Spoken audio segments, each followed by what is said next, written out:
Hello, everyone, and welcome to another episode of the Black Beauty Activist Podcast, where we discuss critical conversations to disrupt westernized beauty standards and raise consciousness and confidence of the Black community. I'm your host, Dr. Tameka Ellington. For those that don't know me, I'm a scholar, empowerment speaker, as well as an author. And in today's episode, we'll be discussing the power of living and working with natural hair. I've been natural since 1998, and most of you all know that I've been also working in this area, studying natural hair for many years, since 2002. And my guest and I connected back in 2021 as a result of an award-winning exhibition that I curated with Dr. Joseph Underwood. Many of you all probably might know it, Textures, the History and Art of Black Hair. This particular guest, she and I remained in touch, and a year later, I invited her to be an endorser for my next book, Black Hair in a White World. I've been talking about it for a long time now. The book will be released in July, and I was blessed enough to be able to have my next guest as an endorser. So I am honored, honestly, to have been able to connect with my next guest. She is prolific in the strides that she's been able to make in the natural hair industry and has been doing so for nearly 40 years. What a career, man. That's impressive. And what I love about it is the fact that when you work in this space and when you work and you do well and you thrive in this space, it takes a willingness to stand in your authenticity. It takes a willingness to stand in the authenticity of others, as well as a willingness to fight when necessary. This is a difficult space to be in when you're talking about working with natural hair, because as we know, Black hair is still a very controversial topic. And so when you choose Black hair as a lifestyle, because it truly is a lifestyle, and when you choose it as a lifestyle, it's not always easy. There's a lot that comes with it. Society is always fighting back against our authentic selves. And my next guest has been a fighter, an advocate, and a soldier, really, for the past 40 years. So activists, it is my pleasure to introduce you to entrepreneur, advocate, author, global brand ambassador, master stylist, and consultant, Diane C. Bailey. Welcome, Diane. Hi. Hi, how are you? I am awesomely blessed. Thank you. Thank you. And thank you for being here with us. I'm going to read your bio so that everyone know who's listening what an incredible woman you are and what amazing contributions you've made to our industry. So for Diane Carol Bailey, natural hair is more than a hairstyle. It is a way of being. Known as a master pioneer in the natural hair industry, Miss Bailey has spent more than 40 years as a salon entrepreneur, as president and art director of Tendrils Hair Spa, which opened in 1987, as one of the first exclusive natural hair salons in the New York State. Tendrils Hair Spa featured chemically free, and this is you know what? Let me just say this. 1987 is when she started. 1987, she featured in her salon chemically free braiding services for African texture hair. That's unheard of, starting that early on. And as a New York State appointed advisor, Diane has assisted the state in the development of the nation's first natural hair styling license. In 1999 and 2014, she authored the first and second textbooks, Milady Natural Hair and Braiding, which has become the standard textbook for braiding and cosmetology schools across the country. That's amazing. As an advocate for African texture hair, Ms. Bailey is a co-founder of the Natural Hairstyle and Braid Coalition, an organization that promotes the elevation of the art and science of the natural hair care industry, including textured hair educational systems, texture hair equity, diversity, and inclusion in cosmetology schools, as well as government regulations for elevation of professional stylists in the Black community. Miss Bailey is the CEO and founder of Emerge Natural Beauty Industry Alliance, a trade organization or a trade association, for professionals to create the leadership that will ensure the economic, political, cultural, and social empowerment in the community and industry. Emerge is currently a member of the Crown Coalition, an association advocating for the end of hair discrimination and texture hair based bias across the country. Diane assisted the event and marketing departments of Sundial Brands as a global brand ambassador for Shea Moisture Brands. She is an expert presenter for Shea Moisture brand, and Miss Bailey has embodied the objectives of the brand around the world, from Paris, France to Cape Town, South Africa. Diane Bailey is an industry leader and event planner. She has initiated numerous natural hair events, including the New York City Celebrates uh, Hair Diversity, Eliminating Hair Bias, both in New York and in Atlanta. And she's produced Emerge Hair Discrimination Symposium, an in-depth panel discussion on the law, advocacy, and healing. Diane is currently working on beauty inclusion workshops to encourage hair equity, diversity, and create new healthy conversations that connect all women of color. As a beauty writer, Diane Bailey has contributed editorial content, interviews, and pictorials for many national hair and fashion magazines offline and online, including O Magazine, Cosmopolitan UK, Nylon.com, NaturallyCurly.com, Spotlight.com, StyleBlazer.com, Essence.com, Essence Magazine, Allure, Lucky, Heart and Soul, Modern Salon, Hype Hair, Braids and Beauty, New York Times, and several others. As a celebrity stylist, she has been honored to work with Beyonce Knowles, Lauryn Hill, Terry McMillan, Iyanla Vanzant, and many other creative artists.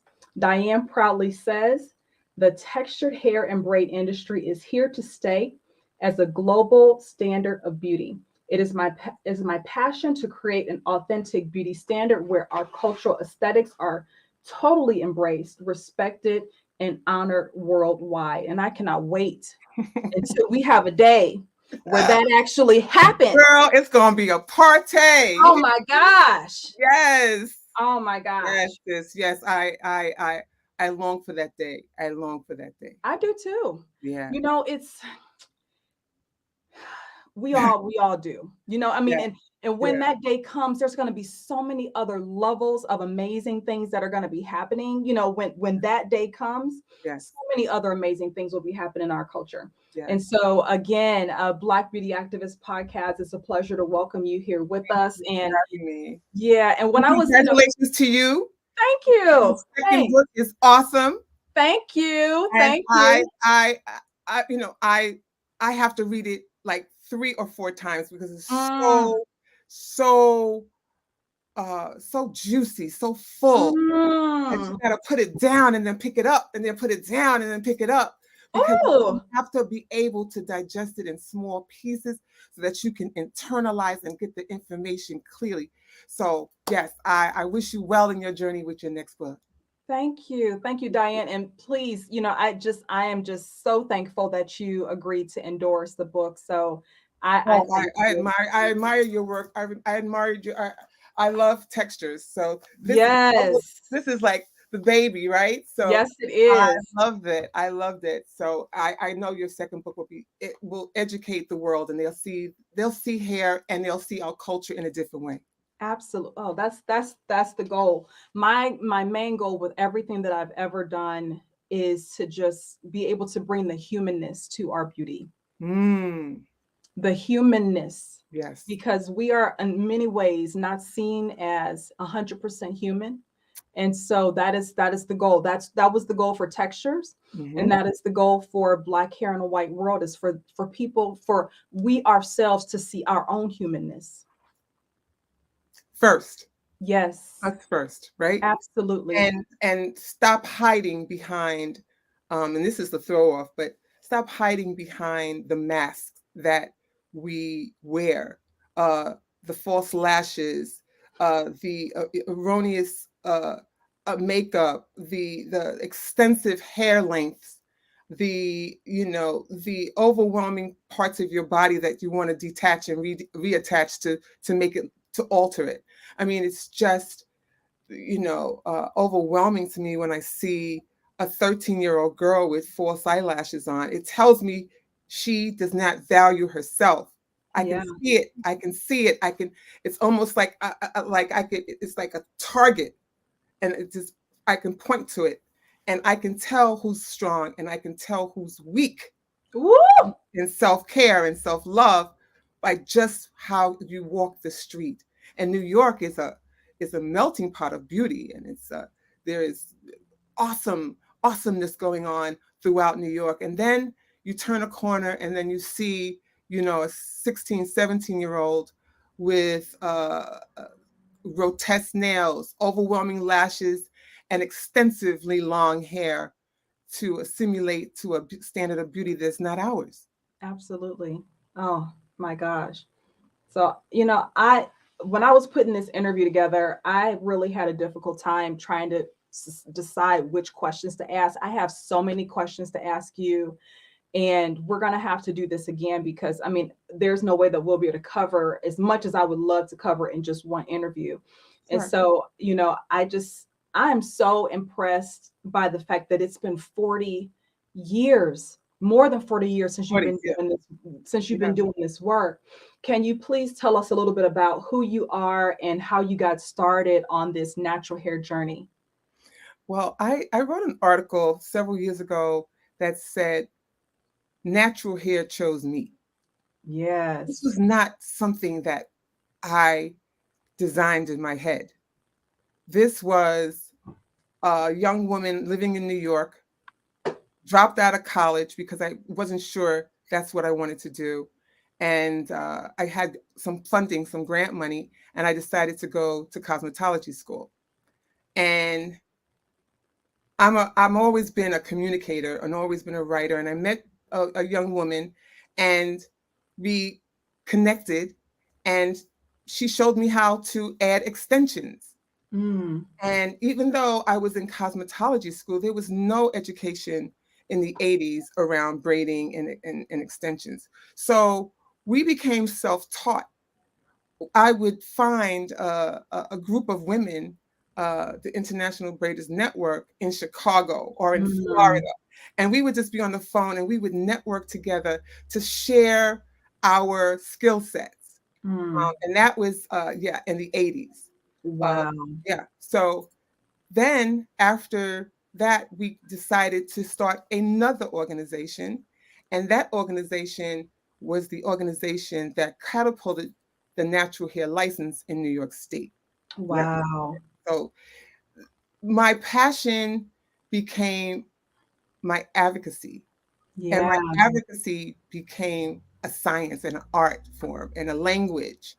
And I don't know, but God has walked me in this path with ease. There's Mm. no, there was no, there was no indecisiveness. There was no hesitation. There was no, the baton was passed on to me by Tulani Kennard. Okay, Diane, it's your turn.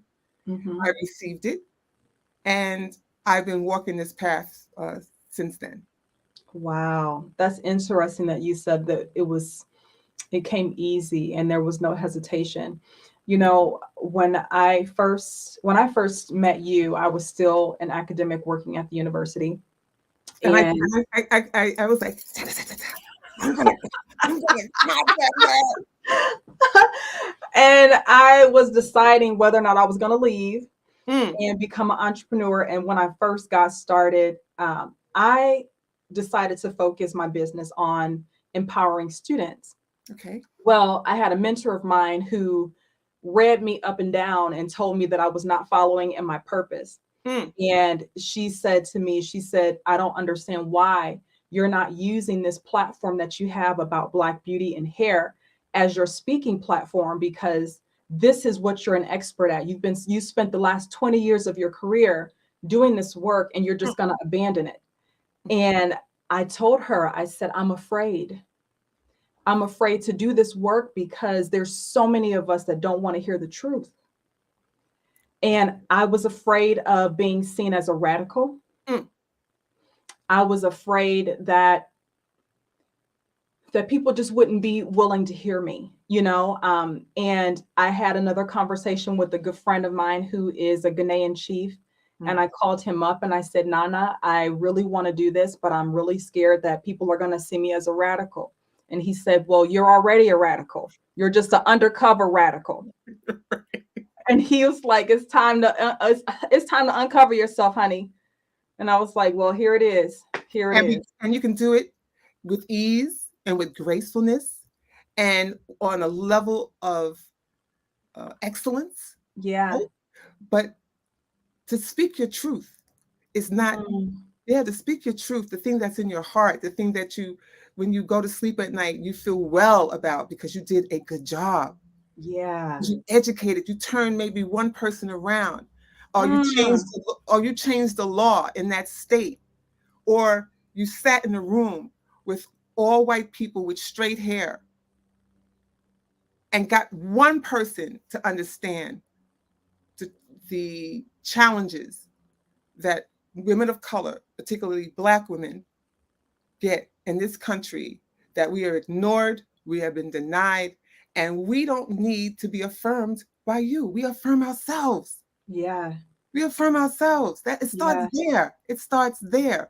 So that was my passion. And once I bit into that apple, I was filled with passion. So my first salon, Tendrils Hair Spa, we were able to open in 1987. And I added spa because I added steam treatments to the hair nurturing system. I added Wow. natural oil. Wow. I found a company in Germany that made hair steamers. Wow. So by 1991, 92, 93, we were a hair spa. And so we were able to provide people with natural hair services. Currently now, I'm kind of going back because now there's 50% of African-American women have hair loss of some kind. Yeah. I'm one. I'm one of those people. I'm one too. I'm one Yeah. too. I'm Yeah. one too. I am Yeah. too. We all have some type of hair loss. Um, and I have traction alopecia and CCCA and fibroitis, where the hairline goes back and back. Um, and so I take medication for it. I take topical creams as well, and I don't put a lot of stress on my hair. However, there is another whole group of women that are suffering from hair loss because of the lack of education and actually the ignorance of the cosmetology uh, society and the country. It's just ignorant. And so my current job with, now that I'm a co-chair of the coalition, is to educate women around hair loss and try to get them to change the behavior and go to a dermatologist or a trichologist to get the nurturing and grooming that they need that's proper. And so Yeah. um, it's a lot of wounded Black little girls and wounded women and men out there. And part of that wound is, being denied an aesthetic that's their own. So they try to assimilate to another aesthetic, right? Yeah. That aesthetic is toxic Yeah. and emotionally poisoned Yeah. and socially degrading and culturally void, right? So as a hairstylist, I know sounds crazy because I'm a hairstylist, but as a hairstylist, part of my job is to provide solace and hope and a way to be nurtured with their hair. That's Yeah. my job. I'm a stylist. Yes, yes, absolutely. But part of my job is to be a safe space and be a place where people can come to and know that they're here and their entire being is going to be nurtured. And so that's where the spa came in. And now I am working with a dermatologist, Dr. Osei Tutu in Brooklyn.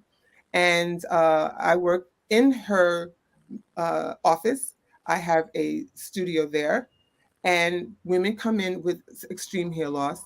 And my Mm. job is to help them and nurture them and to help them recover.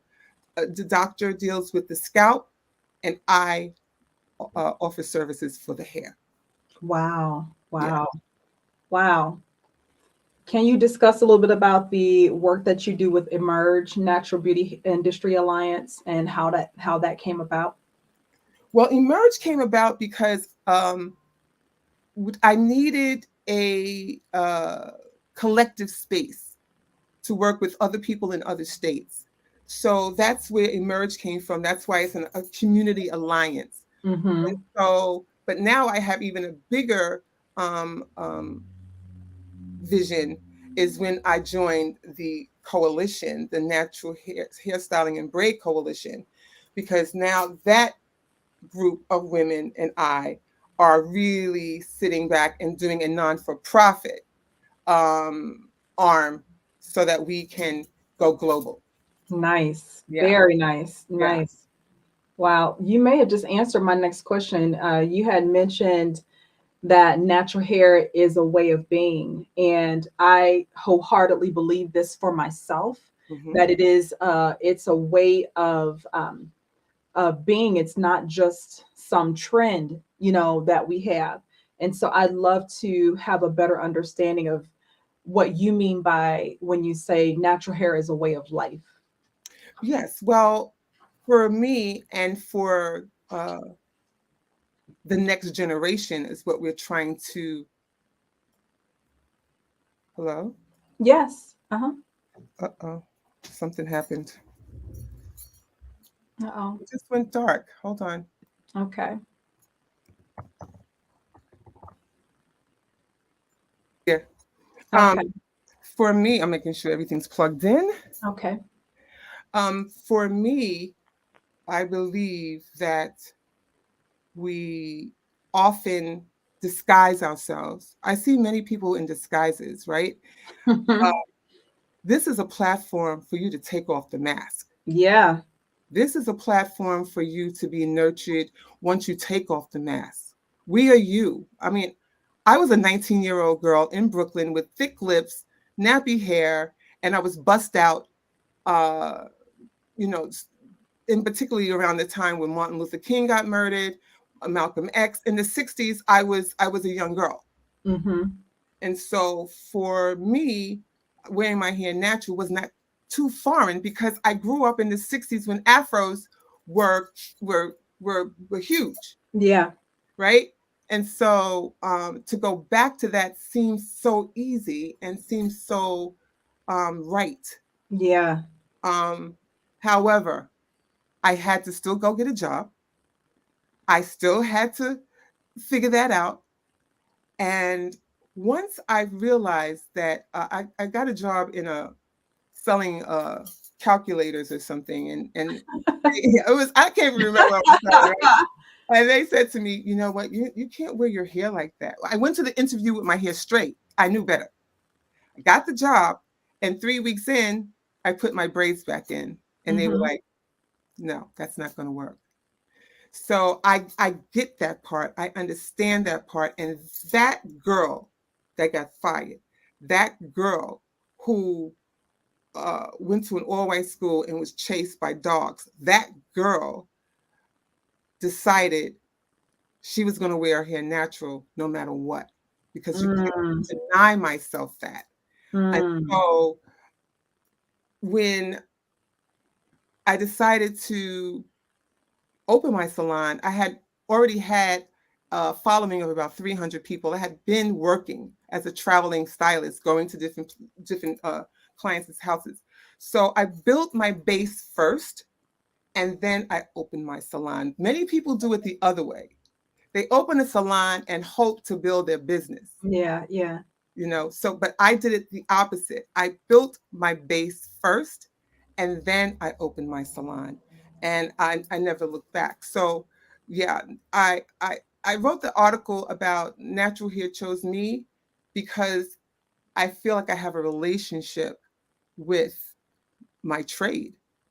This is a skilled trade. This is a science. This Yeah. is an art. This is culture. This is Yeah. history. So I feel like I have a relationship. And so, it's a love fest, kind of. Yeah. Yeah, it's a love fest. Nice. Very nice. You wrote your first natural hair and braiding book in 1994 for Milady, and then, of course, the second one in 2014. And there continues to be a lack of diversity in educational curriculum as a whole. Yes. Also, there's still much criticism about the lack of diversity in cosmetology curriculum. What do you feel like are some needed steps to begin to rectify, or is will it ever be rectified? Okay, so that's what the coalition is doing, the Natural Okay. Hair Styling and Braid Coalition Okay. in New York State, because we have Okay. this one state at a time, because each state has its own licensure department.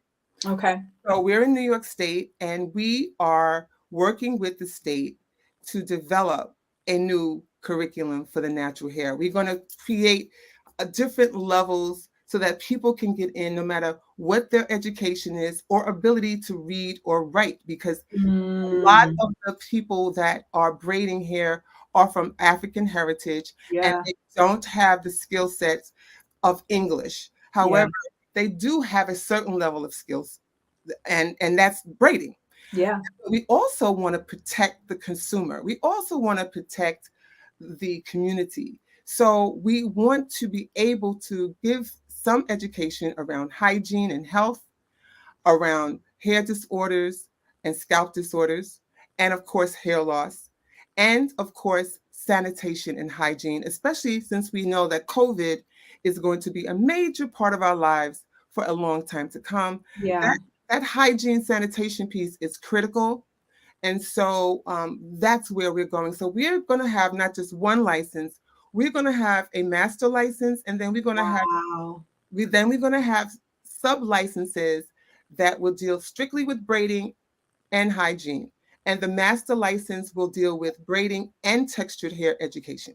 Wow. That sounds amazing. It is amazing. It's going to be Ah, amazing. And we are so excited to be a part of this journey. And it's been, you know what? I got to share with you. I got to share okay. with you. I got to share. Okay. The license has been in New York State for 30 years. And so we're going to be celebrating our 30th anniversary this fall in September, October. We don't have the date yet, but I'll let you know because Please. it's going to be a blast. Yeah, And I please. would love for you to come, and we're going to be honoring different people that have added to the life and the legacy of natural hair and braiding, Nice. and then we're going to party. Yes. That sounds Celebrate. Yes, wonderful. That yes, sounds wonderful. it'll be great. Wow. And so we were just talking about, natural hair being a part of who we are. And what's been interesting is that there's been some articles that have come out talking about the fact that the natural hair movement is sizzling or fizzling out. Allure, Yahoo Refinery, and In Style have published some articles talking about the fact that Black women are now returning back to relaxers. And I'd love to hear your thoughts on what you've been seeing. I'm going to be nice. I'm going to be very diplomatic. Of course, they have the right to believe whatever they want to believe, right? They Mhm. have to sell in magazines, and they need to have a little controversy or be a little edgy. But Yeah. the truth of the matter is, no. The truth of the Mhm. matter is that the natural hair industry is growing, expanding, and it's going to explode. It's going global. It is never to go away. Yeah. The next generation, we're working on the next generation. I'm training. I go to Magic Fingers. It's a natural hair and braiding school Mm. that opened in New York this last winter. And so every day there are young women learning the trade of natural hair and braiding. And so Wow. yes. And then on top of that, textured hair like yours and mine, not just braiding hair, but just to wear your hair free in its natural curl pattern is even bigger. Mm. What's happening now, what we're going to be seeing now, is not just hairstyles, but a way of life, a way of being, the integration of body, mind, spirit, beauty, wellness, hair wellness, where you take care of your hair from the inside out, what the foods Mm, you eat and the energy that's around you, that you make sure that you're drinking water, that you have libations. All those things are part of our beauty spectrum, right? And so hair is just one part of that spectrum. yeah. Wow. That sounds like a euphoria. That's what that sounds like to me.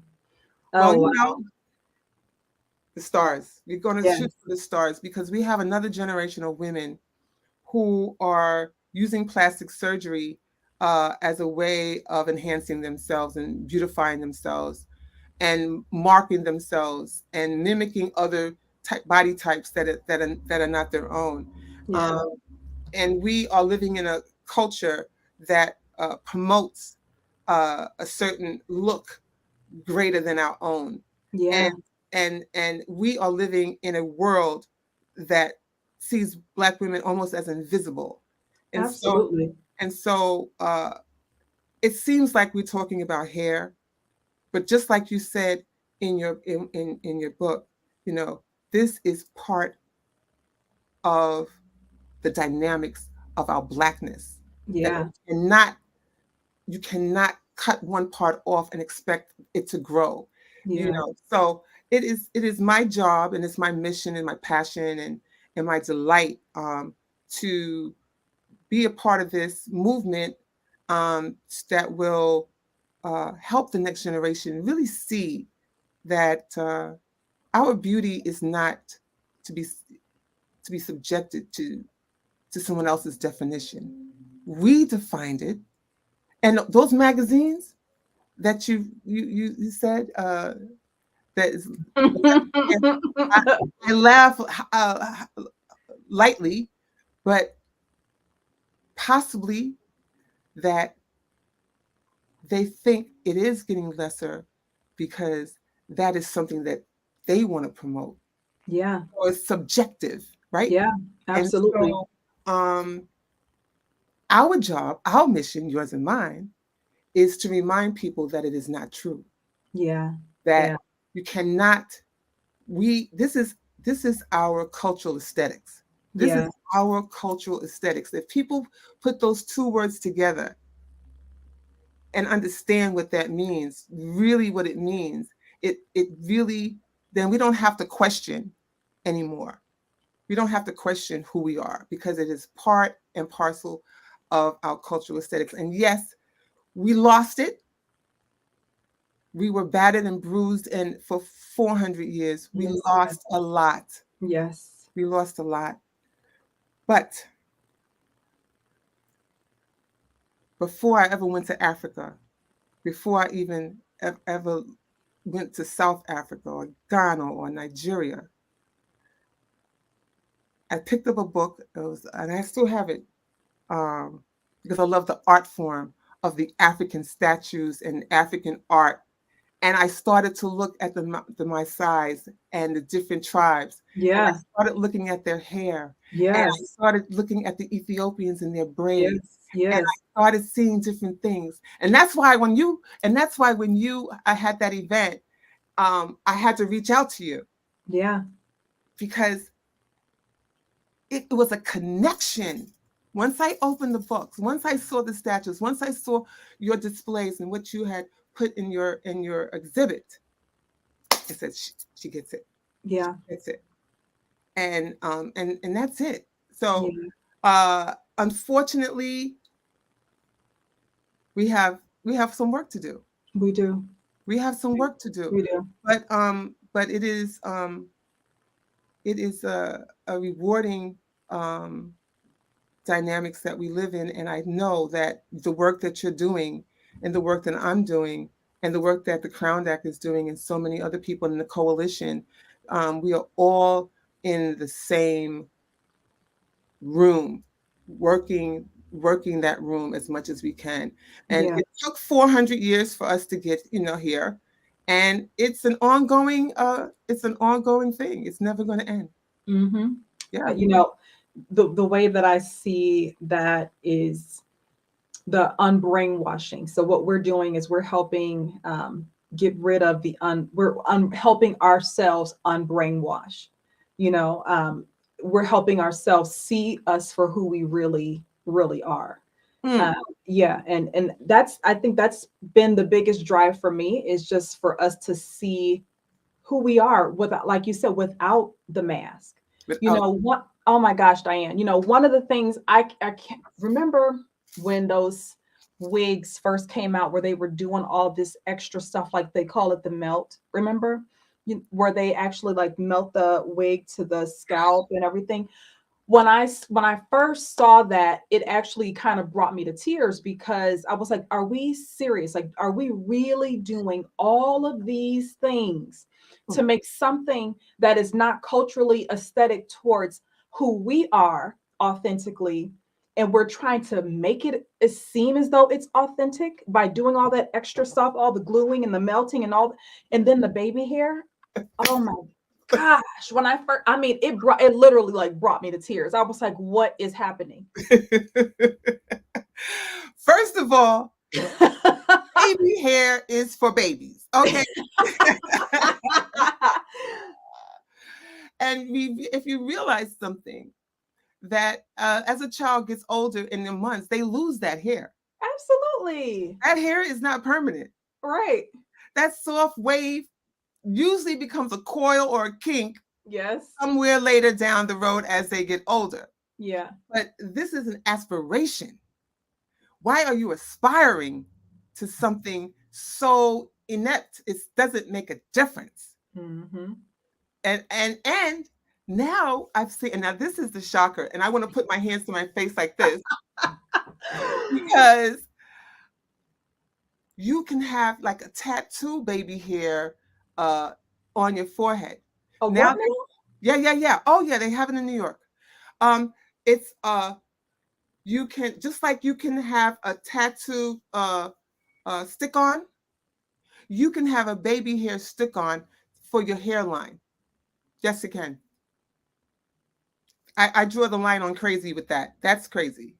That is absolutely crazy. That is so crazy that it's maddening. I if I would just sign people up and say, you know what, just go to the crazy house, because you want information whatsoever. You're delusional. And so this aesthetic, this baby hair aesthetic, this, Oh my gosh. yes, has gone into crazyville. And yeah, I see a lot in New York. We see it a lot. I see women we saw a woman today with lashes so big and so thick and so too much for her face, that she literally had to, okay, so she literally had to look up so that she could see underneath the lashes. And we were like, is she, what does she do? She couldn't see. She couldn't see. She literally had to, like, we were hysterical. I call them snuffleupagus lashes. Snuffleupagus lashes. That's a good one. Oh my gosh. Now you know what? I want to hear your opinion about this. Yes. Okay. So one of the major issues that Black women face now is the knowledge that chemical relaxers are truly harmful to our body. So now this information, this research has been put out there. People have access to this data, you know, Yes.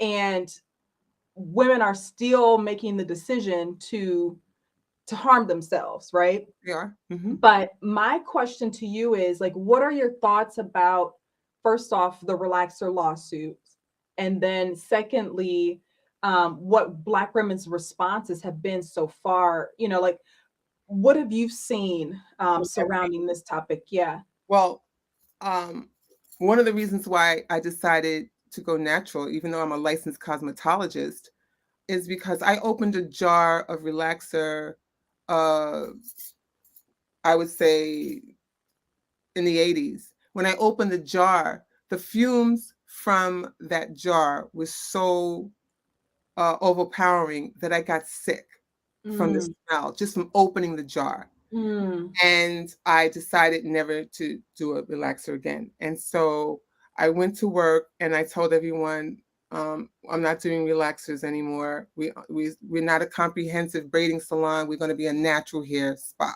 Mhm. And I lost some clients. Oh, but I'm sure. I gained so much more. Yeah. And the one thing I gained was my health. And Mm, one thing I gained is my peace. And I also gained the art form of really beautifying someone here without damaging their health. And so I started reading labels really early. I mm, didn't understand what I was reading, but I know that when I looked up some of the chemicals, I realized these were chemicals that were not to do us well. yeah. It was to have shelf life, to preserve things, you know, so many toxic things. And so in my early days, I started, working with different oils and butters, and I would do treatments with my steamer in my salon. And so within the second year of my salon being open, um, no more relaxers. No. And so Mm, I beg people in the industry to realize something, that if you're going to do something for a long period of time, um, 40 years of breathing carcinogens will eventually kill you. Um, mm, so don't think that it will not. And that doesn't just go for hair. That goes for nails, those fake yeah. nails, those toxic Yep. chemicals. A lot of the women that work in the nail salon are getting Hmm. breast cancer and uterine cancer. Yeah. A lot of hairstylists have gotten all kinds of breast cancer and uterine cancer from those chemicals, and they don't want to tell you it's related, but it Yeah. is. And Yeah. so, you know, I applaud the women who are fighting that cause. I support you, and I know that you will triumph and win, because it is our mission to keep the next generation from doing and being exposed to those carcinogen uh, chemicals in the hair relaxers. And it's not just hair relaxers. Again, it's, you know, we need to start reading the labels. Yeah. There are apps out there now. They have several apps out there that when you scan the product, it'll tell you everything, uh, good, bad, or worse, red, yellow, or green, um, Mm, signifying whether the product is good, or these ingredients do something, or if there's danger. We need to be well educated. One of the things I want to do, and I'm going to start, and I just want to make this announcement, I'm going to have a Beauty Wellness with Diane Bailey podcast, and I'm going to be working on that, and I'm going to invite you mhm. to be a part of it. And I am looking forward to doing that in June. And I want to be able to help women understand that beauty and health are synonymous, Oh, yes. Yes. right? Yes. You Yes. can't say somebody is beautiful if they are, you know, if they're using chemicals that's breaking their body down, or breaking Yeah. their skin down, or breaking Yeah. their hair down. It's just not, there's no correlation. Yeah. So that's what I want to do. Just like you're doing your mission, I have a mission as well. And it is lofty, because we're we're we're not mainstream aesthetics. We're not a Yeah. mainstream aesthetic. Yeah. We're not talking about if we were talking about mainstream aesthetic, then we would probably have, you know, thousands and thousands of followers, right? Well, this wouldn't even be a conversation if it were mainstream. Mm, We wouldn't even be talking about this if it were okay. mainstream. Mm, mm, mm, mm, mm. What I want to ask you a question. When Yeah. you did your exhibit, like, what did that feel like? You know what? Um, when I first started as a researcher, um, I knew that I wanted to study about Black hair. And I had a mentor of mine who was also another Black woman who was one of the very first scholars in the field of apparel and textile design. Mm, And she was very well known, had done some amazing scholarly work. And when I told her that I wanted to do Black hair as my topic, we call it a line of inquiry. And so I told her I wanted to do Black hair study as my line of inquiry. And she said, I'm really afraid for you to do that. And I said, well, what do you mean? And she said, well, I want you to be able to get tenure and promotion. And if you do that kind of work, I don't believe that you're going to get it because they don't value our work. They don't value what we do. They don't see the rigor in it. They don't see the significance in what we do. And so I would rather that you go ahead, do the research that they want you to do, get tenure and promotion, and then do the hair research. I'm so happy that I didn't listen to her. I went with my gut. I went with my heart, and I did the research that I knew I was going to be passionate about. And so all the research, I started doing this study on Black hair when I was a master's student at Michigan State in 2002. And so I carried it all throughout my entire career as an academic. And I knew that I was about to step across the threshold of leaving academia. And I wanted to be able to leave in an amazing way where they would never forget Dr. Tameka. And so when I got this idea about putting together this exhibition, a friend of mine, he had just started at the university. He was an African art historian, Dr. Joseph Underwood. I went to him and I said, I have this amazing idea. I want you to work with me. And he jumped on board and we started the process. And so Textures was about a 4-year in the making project. It took us about 4 years to curate that show. And it was so good, Diane. It was so good. We had so many people, press here, there, news people coming in to see us, these Black people with this Black show at this white university. It was so powerful. It was an amazing way for me to end my academic career. They will never forget Dr. Tameka. And it was this triumphant way for me to be able to leave. It really was. And especially too, I'm real open about my journey in academia. I was actually the very first Black professor in my department. Wow, congrats. And when I got the job. What year was that? I started working at Kent State in 2005. I finished up my PhD in 2011. And then in 2012, I became the very first Black professor. Wow. 2012. And the way that I got the job was I ended up having to file an affirmative action case against the fashion school to get the job. Because they kept denying me for the position. I was working there as a part-time instructor, and I had applied on several different occasions. I knew I was already qualified. I had worked in the fashion industry for several years. I was completed with my PhD, and they were still trying to say that I wasn't qualified enough. And so after 3 times of being denied for a position, I filed an affirmative action complaint. And then they magically gave me a job. Wow. And so leaving in the way that I left was just, it was over the top, Diane. It was over the top. I know it was over the top. As well it should be. When you leave a room, you should leave it, banging, Absolutely. Wow. And I truly left a legacy. Absolutely. I established a foundation, and I now have a scholarship for students in the fashion school. So I give 2 scholarships every year. And so, like I said, they will never forget Dr. Tameka because I'm going to always be there. Yes. I'm going to always be there.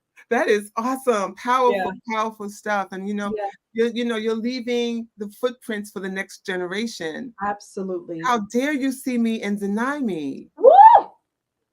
All this excellence. All this greatness. Absolutely.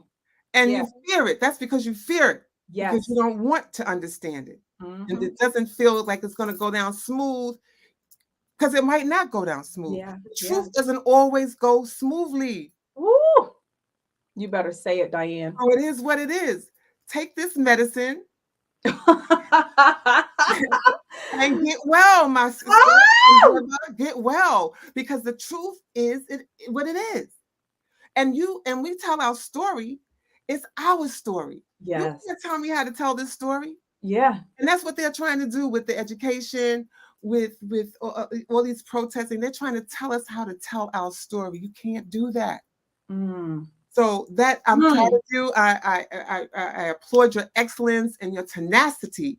Thank you. Yes, awesome. Thank you. Thank you. Well, we're about to close out. And what I wanted to ask you, one of the last questions I wanted to ask you is, you've had so many amazing contributions that you've made to the natural hair industry. What would you say is one of your greatest contributions, or what are you the most proud of? Well, I am proud of my textbooks. I am proud of those.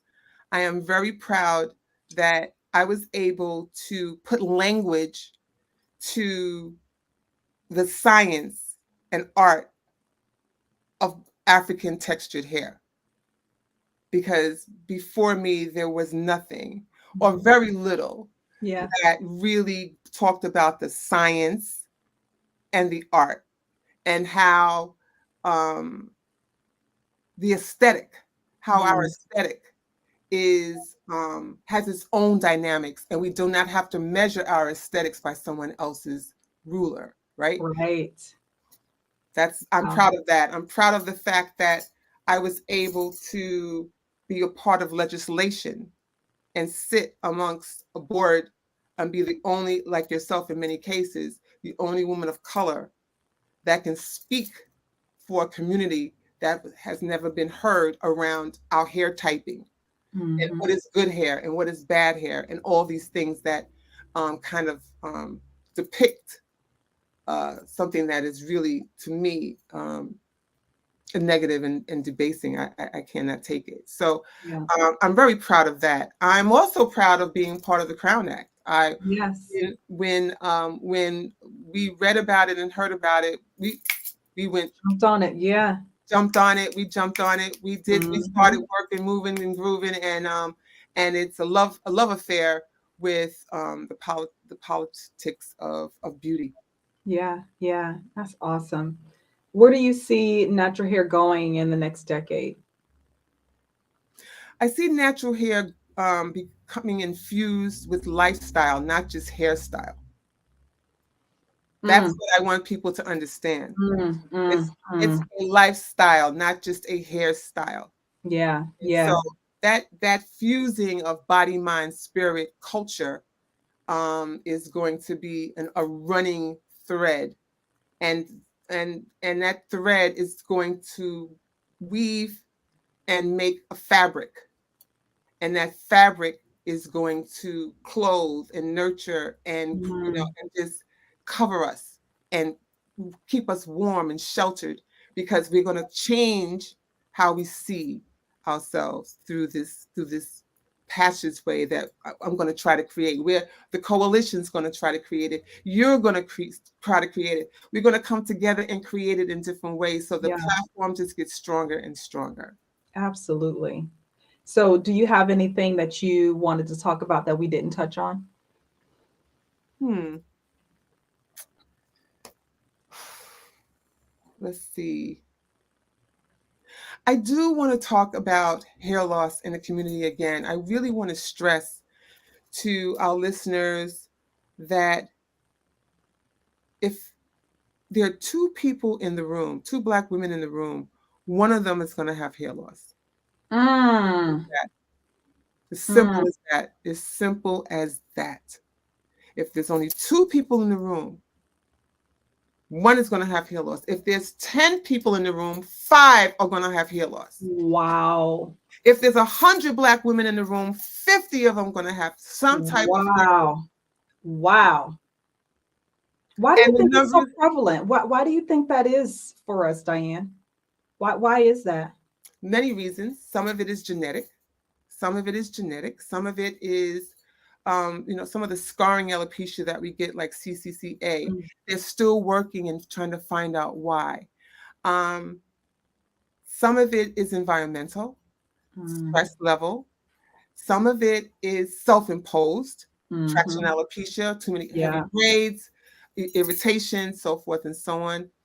But a lot of it is because no one valued our hair to really study those things. And so maybe 30 years ago, instead of it being 50%, maybe it was only 12%, but it wasn't important to anyone. And Mm. because the behavior didn't change, Wow. we never caught it. And so now it's 50%. Wow. Our grandmothers had hair loss. Wow. My grandmother had hair loss. Her mother probably had hair loss. But it's not until 50% of Black women now have hair loss that we start to say, wait a minute, what is Hmm. going on?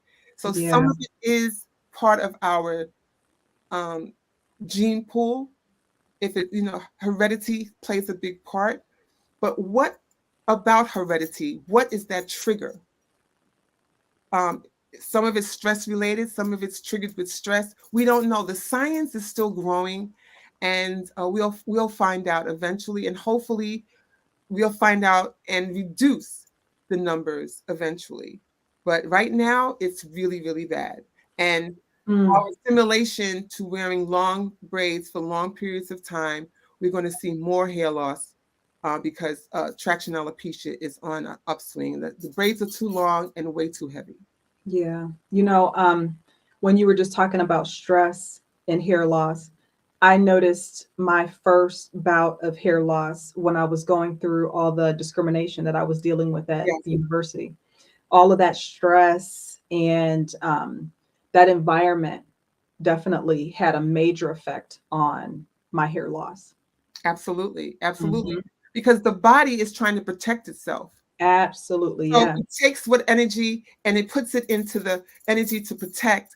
And now, it's stimulating something else and it's triggering, I don't know if you had alopecia areata, these Yeah. small round flat. Yeah. Yeah. That's That's what usually yeah. really, that's some type of stress related, whether it's internal or external. And Hmm. so I've had that as well. You think you are in a battle and your body is trying to protect it. So it's taking away what it needs from your hair to protect the rest of you. And once that threat is gone and the body is calmed, and of course, with support of diet, nutrition, maybe some topicals from a dermatologist, maybe some cortisone shots, that hair will come back. Hmm.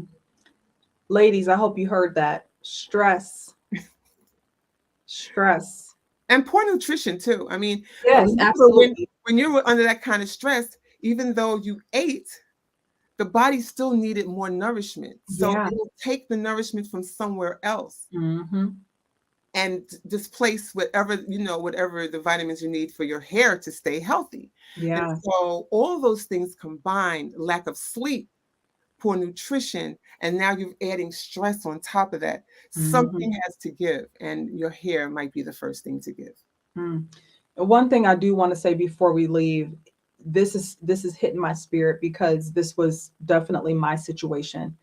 Women, when we are in these spaces where we are working in predominantly white spaces, or we're working in spaces that are very unhealthy, when Mhm, we're mhm, working in spaces that cause us a lot of emotional turmoil, mhm, we have more control over the situation than we think. Many times, Black women, we feel as though we're trapped. We mhm. feel as though we don't have any other options but to stay. They work us to death. We're like the workhorse, of all industries. Yes. And I just want the women to know that are listening, you have more control than what you think.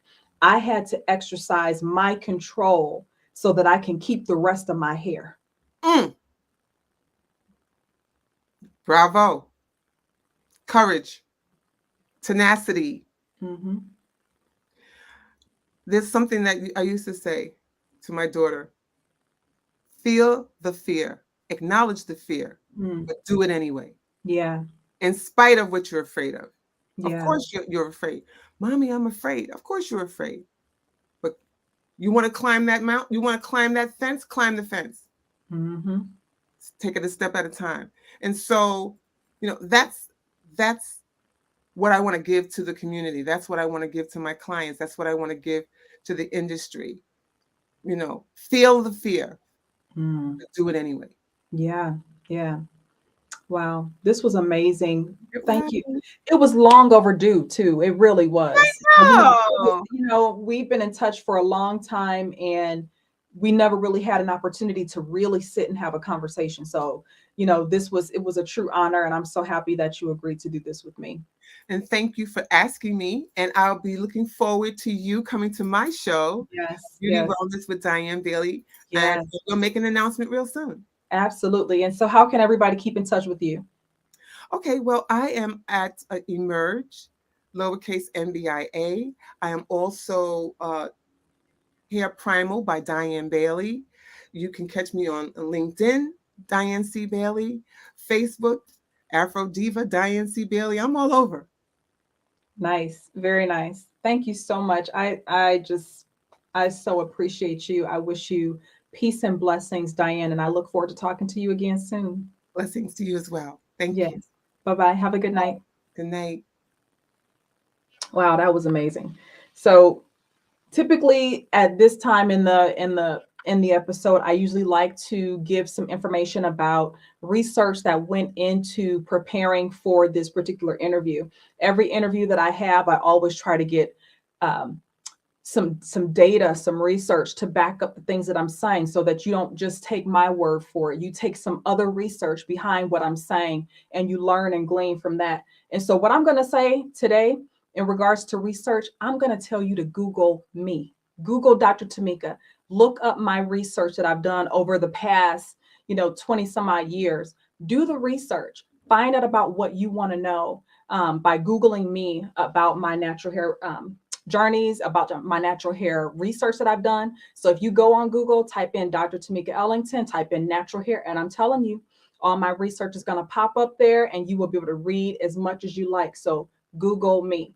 All right. So this episode of the Black Beauty Activist podcast was brought to you from my new book that's going to be coming out. Diane and I mentioned this book, Black Hair in a White World. It's available for pre-order right now on Amazon and Barnes and Noble. Please go out and get your copy if you have not already gotten your copy. I will be doing a book tour with this particular book, and I'm so excited to be able to do that. I'm going to be coming to a city near you. One of my very first stops is New York City. I'll be going there in July. So please pick up your copy of Black Hair in a White World. And I would be remiss if I did not talk to you all about the event that I have going on in Cleveland on June 10th. It's called Reset to Revolutionary. This particular event is a women's empowerment event. We're going to have some amazing panelists. We're going to have some engaging workshops, gourmet lunch, some spiritual wellness, and of course, some networking with other amazing women. So please, if you haven't already gotten your ticket for Reset to Revolutionary, go ahead and get your ticket today. And I look forward to seeing you in Cleveland on June 10th for Reset to Revolutionary. And if you have enjoyed this conversation, which I'm so hoping that you have, please like it and leave a comment on YouTube. Share it with your circle of people that you believe will benefit. And don't forget to subscribe to my podcast, The Black Beauty Activist. You can find me now on, of course, YouTube. The Black Beauty Activist is now also on Spotify. The Black Beauty Activist is also on Apple Podcasts. So please go and subscribe, take a listen, and you will definitely not regret it. We've had some amazing conversations so far since we got started with this podcast. And so I look forward to what's going to be coming next. And I'm sure you will enjoy and learn and glean a lot that will help empower you as Black women. The purpose of this podcast, when I first got started with this podcast, my main purpose was to uplift, was to empower, was to bring some cultural consciousness to the Black community. And I'm hoping that that is what I'm doing. And if I'm touching one or two people, I believe that I'm reaching my goal. And so I wish you all the blessings and thank you again for being with me this evening. Peace.